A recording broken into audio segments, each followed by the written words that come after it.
As far as the Poshmark algorithm issue goes, we have not seen any disruption in our sales. The standard things that we do with Poshmark, all of those things combined, they kept steady. And so we're doing something right.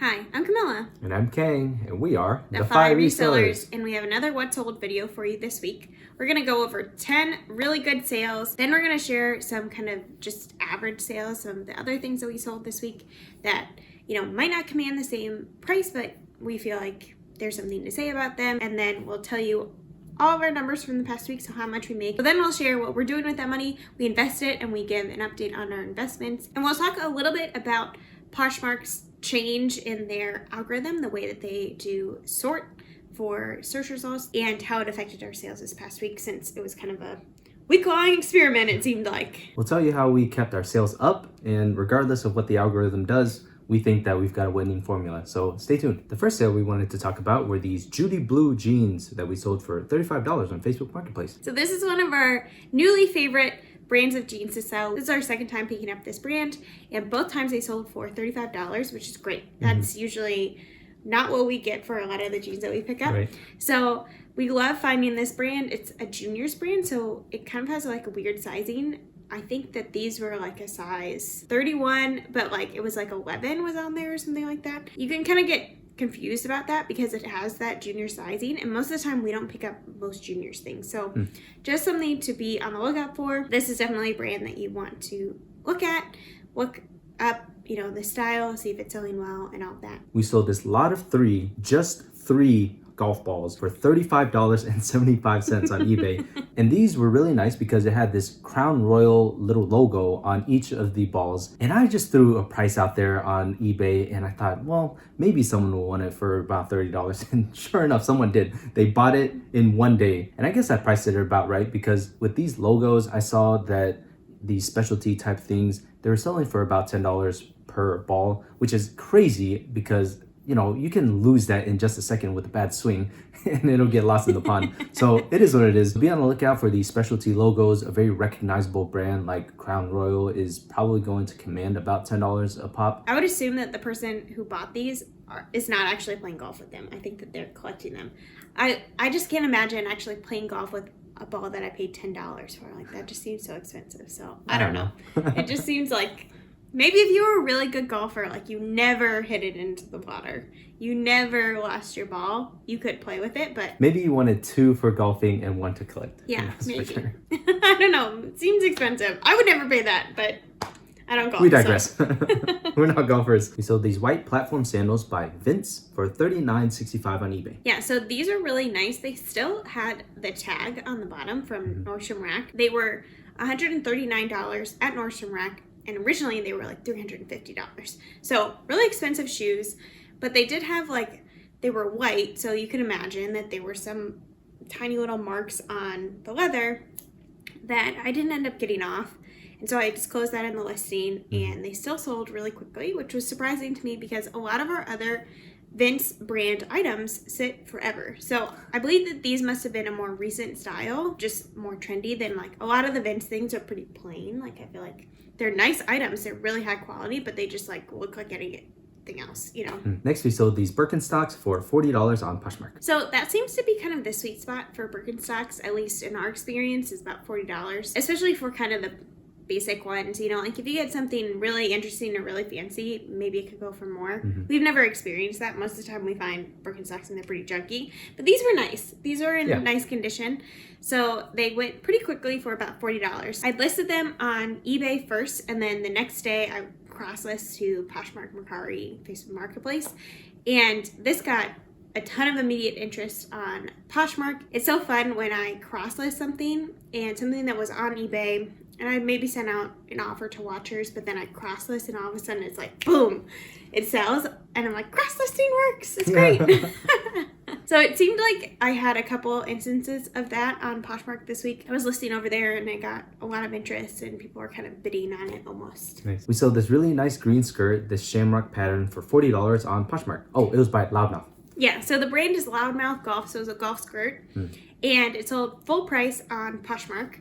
We had it priced at $40, which I was surprised that a golf skirt could go for that much. And like, I don't know, it just seemed like just an average golf skirt. I mean, it was a nice pattern. About golf but like, culture, apparently. Yeah, we're totally out of our element. But apparently someone at the bins, you know, had donated a bunch of golf stuff that day. So it was like, we just scooped it all up, you know. And I was really happy with the sale. Full price on Poshmark, which was awesome. And it was just a couple days after I'd listed it. So this was another great sale on Poshmark. Usually Poshmark for us is like just kind of low dollar sales. Like it's kind of old stuff. And, you know, it's never really that great. But this week we felt like, wow, things are going really great on Poshmark. So I don't know if it was the algorithm change or if it was just that just so happened that more people were buying that week or what. But we were really excited about that. Things were pretty on fire for us on Poshmark. We sold this shacket by Duluth Trading Company for $41.75 on eBay. This was one that when I picked it up at the bins, I didn't look it up. When I listed it, I actually did look it up and I was like, okay, good. It was good. Which is always scary because I like to look everything up unless I'm kind of sure about a brand and I kind of know the range that those things go in and stuff like that. But I hadn't really sold that much Duluth Trading Company before. Right. And I know that shackets are good, but like, is this not a good brand to be picking up? But this really surprised me and it sold pretty quickly in just a couple days.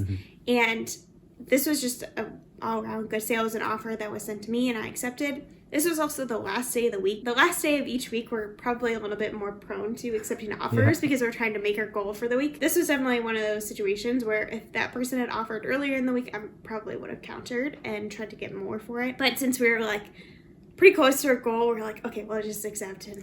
And hopefully they pay in time so that it can count towards this week instead of next week. We sold this really nice, really soft sweater by Cezanne for $49.65 on eBay. This was one that I found and I was so excited. We had never found this brand before. It's a really nice brand. However, this sweater did have a stain on it, basically. It looked like it was basically scratching off at the bins. However, the blend on this was like a mohair cashmere blend. It was dry clean only. So we don't pay for dry cleaning. We don't do that. That's not in our business model. That's not in our process or anything like that. So when I listed this, I said, you know, I disclosed the stain. I took a picture of it and I put in the listing, you know, has a small stain, may come out with dry cleaning. We haven't tried. I had gotten some lower dollar offers and I wasn't sure. And again, this was the last day of the week. So I thought, okay, well, when this person came and offered 40, I accepted. Although I do have to say, on Poshmark, which I had cross-posted earlier that day to Poshmark, it had almost like 17 likes on it just within one day.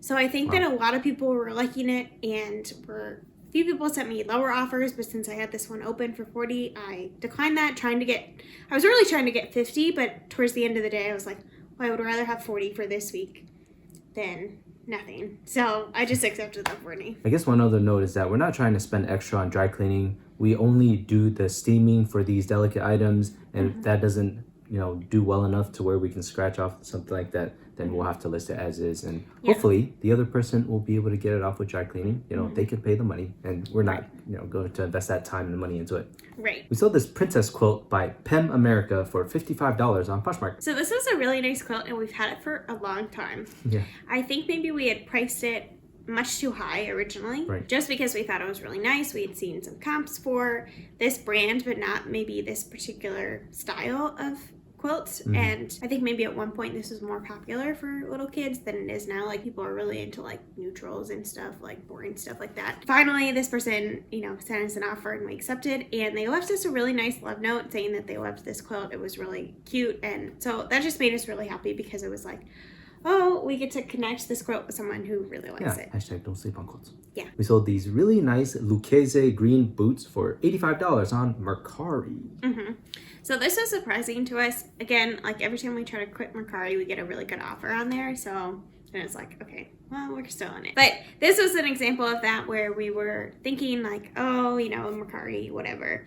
And then someone sent us an offer for $85, which was really good because I had been sending out offers for $95. So $85 and $95 are pretty close, you know. Yeah, especially because we got it for $1.59 on average from right. that bins. So exactly.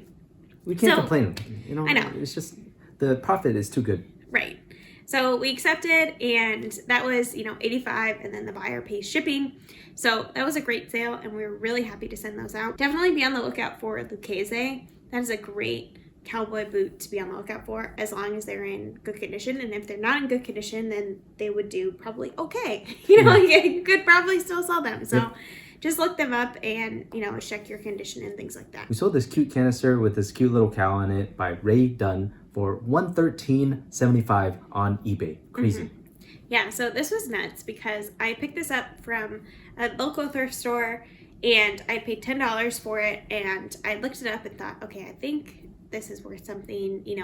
I basically learned that Ray Dunn makes a lot of stuff, and a lot of stuff is available, and a lot of stuff is like at TJ Maxx, Home Goods. And that's probably not the stuff that you want to be picking up. Not everything by Ray Dunn is valuable. Right. A lot of the kind of spell out things are not worth much, or they're only worth a lot at a very specific time. Like right when those things come out and people buy them up really quickly, then they're worth money, but then later they're oversaturated in the market. However, some Ray Dunn kind of artisan collections, or I think this was maybe part of a farm collection or something like that, that are kind of one-off, they looked a little bit different than the rest of the Ray Dunn things. Those can be worth more, so you want to look those type of things up. I had it listed really high. I had it listed at $150, but I figured I'm happy to kind of sit on it for a little bit, and I figured I would accept offers if I got lower ones. And so this person came in and offered $88, and I was happy to accept that. And it actually went to Canada, so they probably paid a lot of money to get it shipped to them. So I was like, okay, well, whatever. So I decided to take it because I had only spent $10 on it, 10 into, $113 minus the shipping. So it turns out to be pretty good. Yeah, pretty $76 in profit. Exactly. And not that much work. I mean, it's not like you have to clean it up or do anything with it. Right. So pretty good. So then we wanted to feature another sale that we had, which was a great sale. And it was this cording with a handle.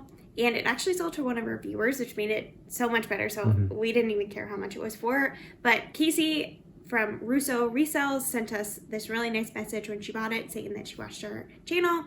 And so that was really amazing. So we sold it for $16. It was funny because we had this handle, it had a handle on there, and we were like, we have no idea how to take off the handle. And so Kang searched it, and it was so easy that we were like, why didn't we think of that? It blew my freaking mind. You just have to twist the little handle to lock it in. Yeah, and then it just comes right off. So pretty cool.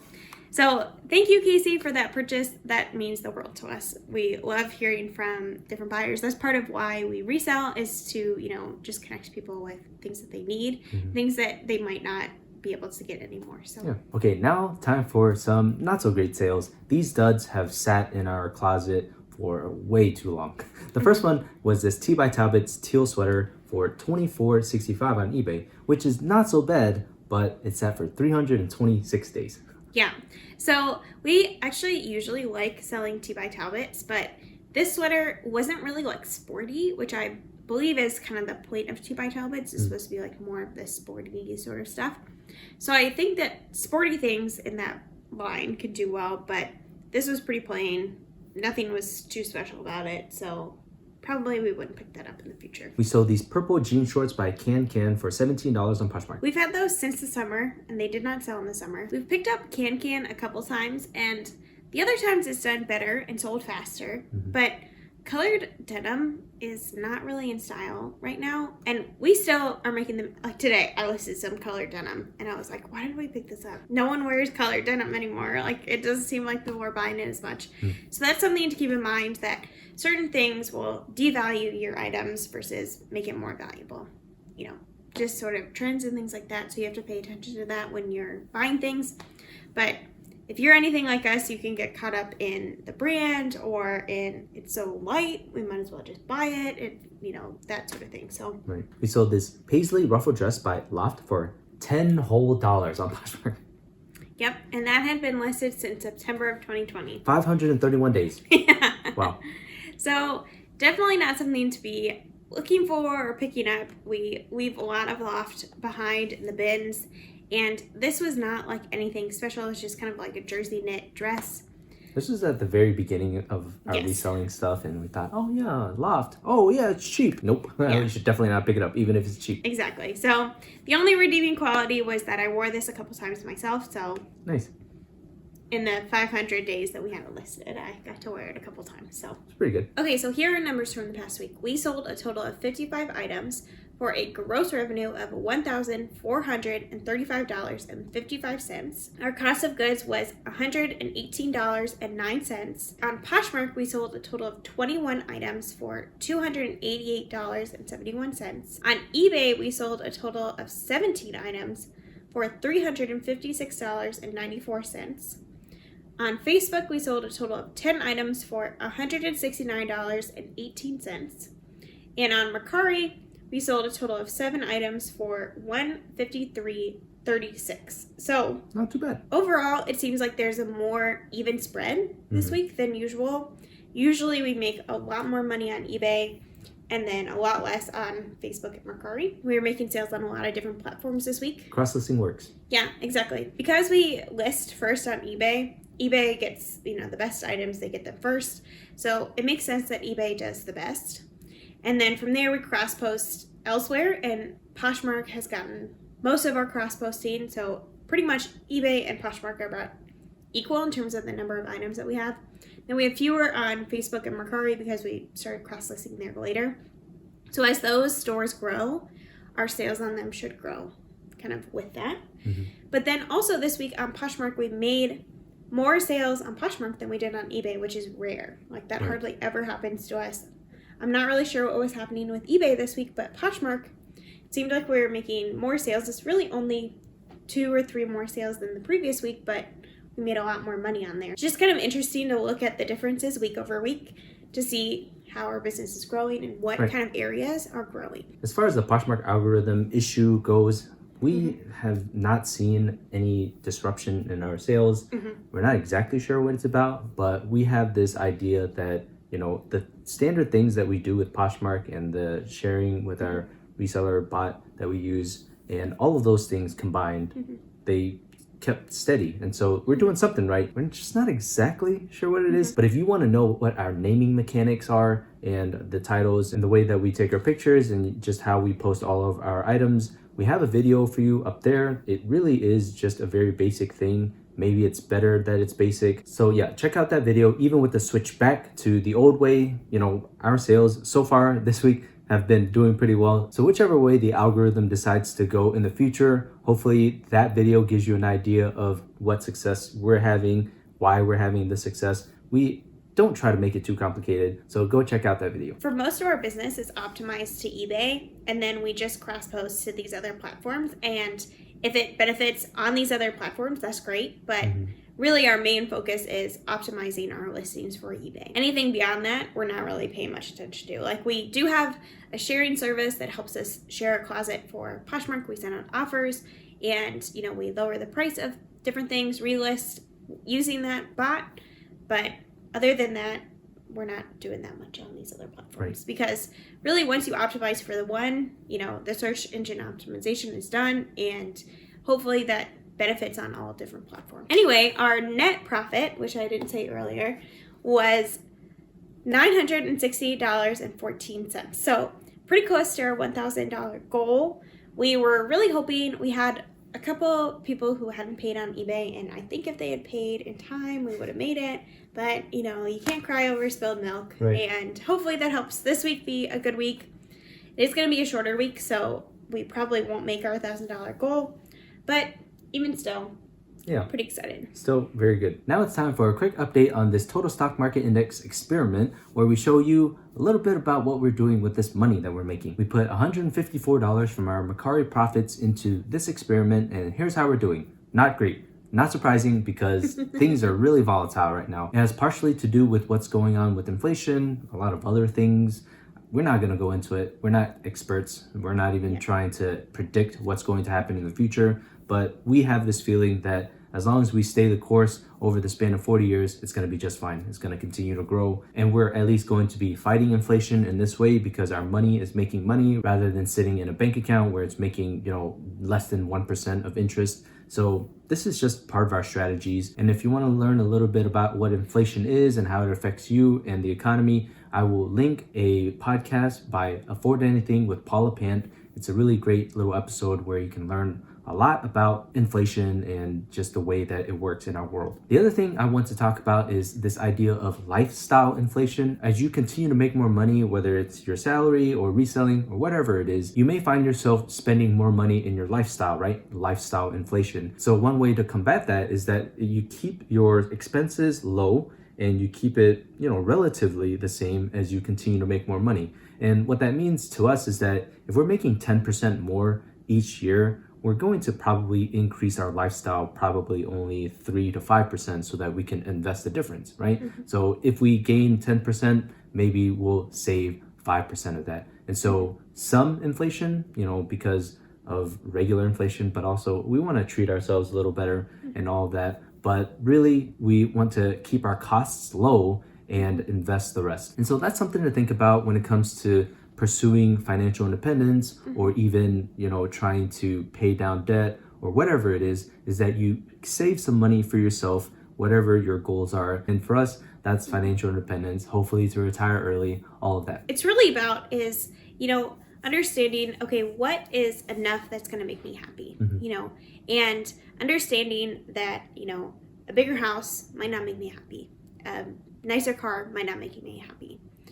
But really kind of honing in on your values to say, okay, I don't need the nicest thing. I don't need the best thing. I don't need, the biggest, nicest, whatever of anything to be, content with my life. Right. And to think about that as you're spending money, that each time you are spending money on something, whether it's just for the short-term gratification or like a long-term gratification, to try to understand, like, how does this fit into my values and how does this fit into my understanding of what is good enough? The comparison of needs versus wants is always a comparison that we're going to have. And sometimes I like to think about it like this. We spend money at grocery stores to buy and make food at home. This is good food that we make ourselves, and over a great span of time, that adds up. If we're saving even $100 each week, that means that we have hundreds of dollars to spend on things that we value. Like, I would much rather drop $100 to spend time with my family and eat with them than us going out 5 times a week and spending $20 each time. To us, it seems a little wasteful to do that so much, because we can cook well here and we enjoy cooking. We enjoy the time that we spend together. So that's something to consider, right? What do you value? What are your needs? What are your wants? Because when it comes to saving and actually spending the money, we want to enjoy the journey too, right? We don't want to deprive ourselves of, a good life. We have this goal of financial independence, but it doesn't mean that we're going to eat beans and rice until we get there. So just something to think about. And something you'll see next week is that we're not afraid to spend money for our family and, the trips that we have. It's really part of what we value as, this journey towards financial independence. We don't have a community bolo this week because I forgot who sent us a community bolo. And so if you sent us a community bolo or you tagged us on Instagram, I think is what it was, let us know again. Send us a message. We would love to shout you out and feature your bolo. I usually write it down, and this time I did not, and it has come to bite me in the butt. So if you want to send us a community bolo, please feel free. We'd love to shout you out. We'd love to do a little more research and all of that. So we welcome it. Yes, and comment down below if your sales were affected by Poshmark's algorithm change this week, if you sell on Poshmark, or if you have seen any other kind of changes or upsets in your sales. Let us know down in the comments. And if you like this video, give it a thumbs up. If you aren't subscribed, consider subscribing. This is one of our main types of videos, so if you like what sold videos, you should definitely subscribe to our channel. And if you're interested in hauls and tips and tricks, we make some of those videos too, so that would be another reason to subscribe. So if you aren't, just hit that little button down there and join our community. We'd love to have you. Keep that passion burning. Even though sites can change their policies, they can change the things that, are happening, you can always pivot. You control your business. So you can have a say in what you are doing and how you are running your business, and you are flexible. I believe in you, and I believe in your business. Yeah, we'll see you later. Bye.